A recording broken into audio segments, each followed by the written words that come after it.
beware of the 80-20 rule. Now, if you've read any business books at all, or if you've been doing any reading on self-improvement or anything like that, you may have come upon the 80-20 rule before.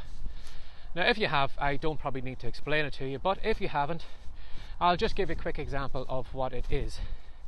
Basically, you will find that for whatever effort you make, you will find that the results of that effort won't come back in the same ratio as you put it in.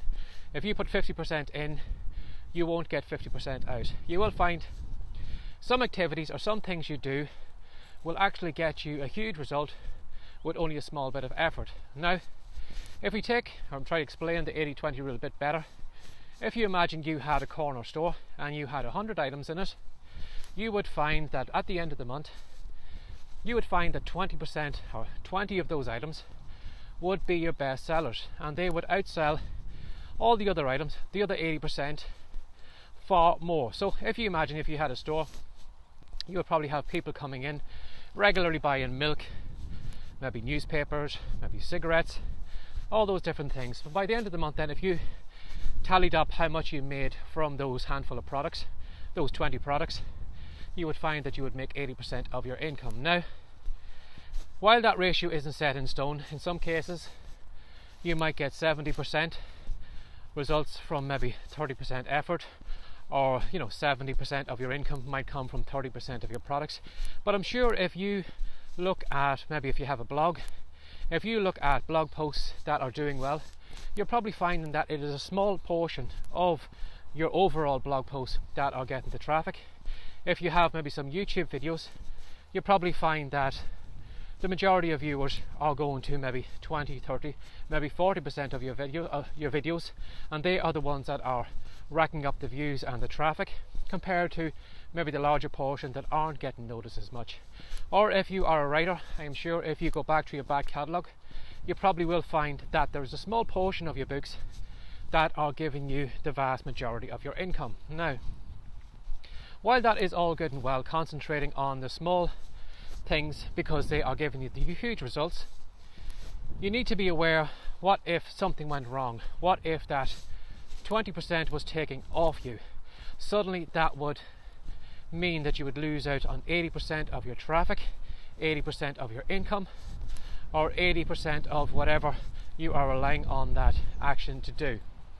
Now, this was something I didn't really pay much attention to, because like many people, I had read those business books and the self-development books that say, focus on the things that give you the best bang for your buck. But as Tony Shepard had said, now if you don't know who Tony Shepard is, I highly recommend you do a Google search on him. He is a bit of a marketing genius for anyone who is looking maybe to make money from home. But he had brought it up in one of his emails that what happens if suddenly that small portion was taken off you? What happened if, for whatever reason, you were making the majority of your income from books in the Kindle store? What if, whatever happened, Amazon took, or somebody took an exception to what you were writing, complained about it, and then Amazon took you off the platform? Suddenly, that small bit of activity that was making you the most of your income is suddenly taken off you. Or what if you found that you were on Facebook? Facebook was the best platform for you. It was getting you the most sales, it was getting you the most traffic, it was one of the best places for you to go, compared to maybe LinkedIn or maybe Twitter or Pinterest or somewhere like that. But you found that Facebook was the best place for you. Now, going with the 80-20 rule, it would be wise to just drop all the others and to solely focus on Facebook. But again, what if anything happened on Facebook? And what if Facebook pulled the rug out from under you?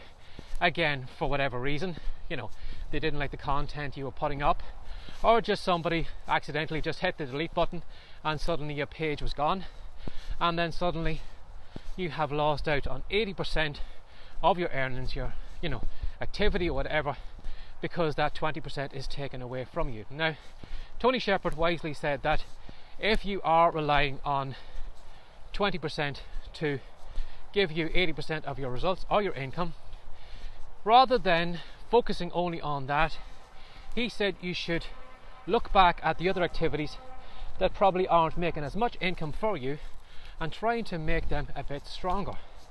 Try and see if you can work out how you can make more money from the lesser items, because God forbid something went wrong and that 20% was taken off you. What would you do? Suddenly you could be making a couple of $1,000s a month on Amazon Kindle, and then all of a sudden that's gone. Suddenly you might have 20,000 followers on Facebook, or you might be making $20,000 a month from buying Facebook ads, and suddenly it's gone. What would you do?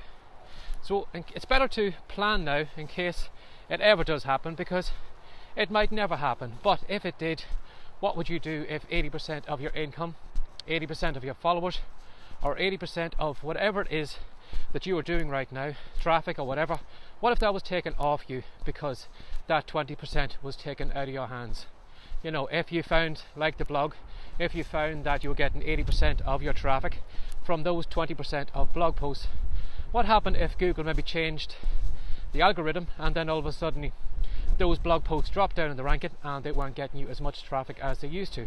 What would you do? So if that happens, now it might never happen, as I said, but it would be worth thinking about. If the worst case scenario, something like that did happen, how would you prepare for it? How would you be ready for it? And maybe it's time to maybe have a look at the weaker parts of your business, see if you can strengthen them up, and see if you can start making more money from them, more traffic from them, or maybe working on those weaker platforms right now. Again, not spending a huge amount of time, but having a look at them and seeing, is there something you could do to make them a little bit stronger, so you're not solely relying on one platform or one place or one traffic source for all your income. So give that some thought today. Again, these things might never happen, but if it does, what would you do if all of that was taken off you? So pay attention to where, if you've never really looked at that before, I'm sure if you go to your blog stats, you will find that you are getting a lot of traffic from a small amount of content or a small amount of videos. And you will find, if you do go back to maybe if you are selling products, you will find that 20% of your products are your best selling ones. But again, what would happen if they were suddenly taken off you? So give that some thought today, and hopefully that will prepare you just in case anything does go wrong, because you never know, something could go wrong online. Some platform could just dethrone you, pull the rug out from under you, and then you're suddenly just scuppered. So as always, if you'd like to ask me a question in an upcoming video, you're very welcome to reach out to barryjmcdonald@gmail.com. Or if you'd like to know more about these videos and podcast episodes, where are they all going to, you're very welcome. Again, do a search for Writecom. You can even use the hashtag Writecom. That's WRITECOME.com, and you'll find the content all over the web. Now, at the moment we have a great free report on the Writecom site, and I'm going to show you how to go from words to wealth, and in that I'm going to give you 10 different ways you can make money from your writing and your keyboard at home. Now, before you think, well, I need to be an expert writer just to make money, I need to be a great fiction writer or copywriter or something like that, I'm here to tell you that you don't. In fact, I'm going to show you in one or two examples in that report how you can make money by writing less, and in one case how you can make money without writing anything. Now, if that intrigues you and you'd like to take the report, give it a test run and challenge me on it, you're very welcome to come over to Writecom, give it a go and let me know what you think.